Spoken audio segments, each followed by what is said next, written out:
Today's video is sponsored by Picker's Grip. Stop dropped picks and pick rotation while playing with Picker's Grip. Made with all natural ingredients in Virginia. Check out their website to order. When you support my sponsor, this also supports my channel, and it's very much appreciated. I before E, except after C. Weird.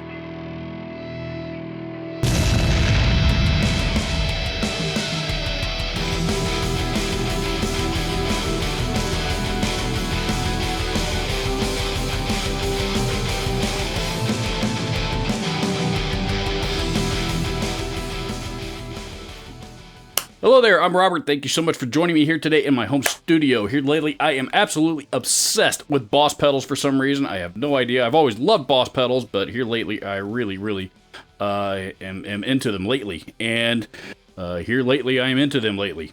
Nice piece of grammar from the Department of Redundancy Department. So here we go. In my latest obsession for Boss pedals, I have been particularly exploring the OverDrive pedals.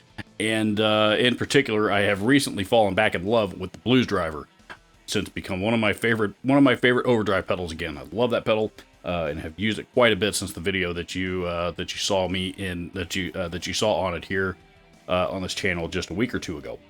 So I have here in front of me a collection of other Boss OverDrive pedals along with the Blues Driver. The Blues Driver being the only non-yellow Boss OverDrive pedal. I decided to include it in the Shootout just because, you know, it's still, despite it being a different color, still part of the same family of Boss compact stomp boxes, and I thought it would be interesting to see how it compares to the rest of them. So, here's what we got. We have the Boss SD1 Super OverDrive, the OD2R Turbo OverDrive, not to be confused with the OD2, the version that came right before it. The OD3 OverDrive pedal. This is the current version of the famous OD1, which was Boss's first compact stomp box back in 1976 or something. I can't remember exactly the year. The Boss OS2 OverDrive / Distortion, and I'll get to that here in a minute. And of course the BD2 Blues Driver. So here is what we're going to do. I have gone through and tested them all out, and the level at 12 o'clock on all of them seems to be pretty much, seems to be a pretty good optimal level for all of them. So I'm not going to fiddle with the level controls on any of them at all. That's where they're all going to remain strictly for comparison purposes. In the instance of the OD2R, that's actually going to act as essentially two different pedals, because I'm going to play a riff on with the turbo mode turned off and again with the turbo on, so that we can hear the differences there. In the instance of the OverDrive Distortion, it actually has a blend knob between OverDrive and Distortion, and you can hear, the difference of how the signal reacts depending on the position of that knob. I'm going to have it pushed all the way to the left, which is all the way full on OverDrive mode for the purposes of this demo. I was also going to include the distortion pedals in this, and then, I got up to 5 overdrives and decided that was plenty. We'll do a separate video on the distortions another time, another day. So, in which case, both the OS2 and probably the Blues Driver, because the Blues Driver also can do both. Those two pedals are probably going to be featured in that video again as well. So, without further ado, I'm going to play my new 10S EXP Blaze guitar into my Randall Diavolo head, going into the seismic audio cabinet, that is loaded with a pair of oversized 212 cabinet loaded with a pair of Warehouse Guitar Speakers Veteran 30s, mic'd up with a Shure SM57 on one side and a Sennheiser E609 on the other. So, and as I'm playing riffs and twiddling knobs, the only ones I'm going to mess with are going to be the turbo knob on the OD2R, and then the rest of them just drive and tone knobs are all I'm going to play with. I'm going to set each of them in the exact same position for each separate demonstration. So again, you can get as accurate of a comparison between them all as possible. So here we go.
So there you have it. Pretty similar in sound between really between all of them. You know, not identical though by any means. You know, some of them have their you know, some of them I think sound stronger in some areas. Some of them sound weaker in some areas. You know, they certainly do all, you know, act a little bit differently, but at the same time also somewhat similar. As far as which one is my favorite, with them all right here in front of me, I mean, I would probably, if you told me to pick one right now, it would still probably be the Blues Driver, just because it's, you know, my current OverDrive infatuation at the moment. However, I have always had a very, very soft spot in my heart for the SD1. I love the SD1, the Super OverDrive. That one, that's a pedal. It's got a lot of really cool history behind it.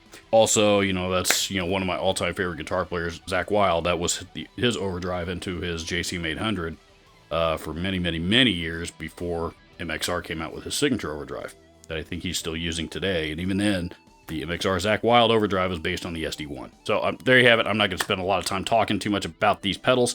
We've all seen a gazillion of them at this point. Or, you know, at least I certainly have. And I will save the history lesson on these pedals for another video. That was a teaser alert, by the way.